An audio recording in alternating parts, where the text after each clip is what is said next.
இரும்பு பெண்மணி என்று புகழப்படும் மார்கரெட் தாட்சர் இங்கிலாந்தின் முதல் பெண் பிரதமராக 11 ஆண்டுகள் மிக சிறப்பாக பணியாற்றியவர்.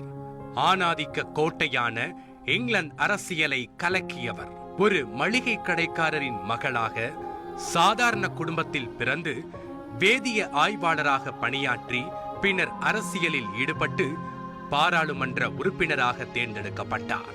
பின்னர் பாராளுமன்றத்தில் எதிர்க்கட்சி தலைவராக திறம்பட பணியாற்றினார்.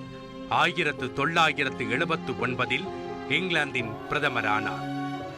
சோசியலிச பாதையில் சென்றதால் ஏற்பட்ட மிக கடுமையான பொருளாதார நெருக்கடிகளையும் வேலையில்லா திண்டாட்டத்தையும் சீர் செய்தார் தாட்சர்.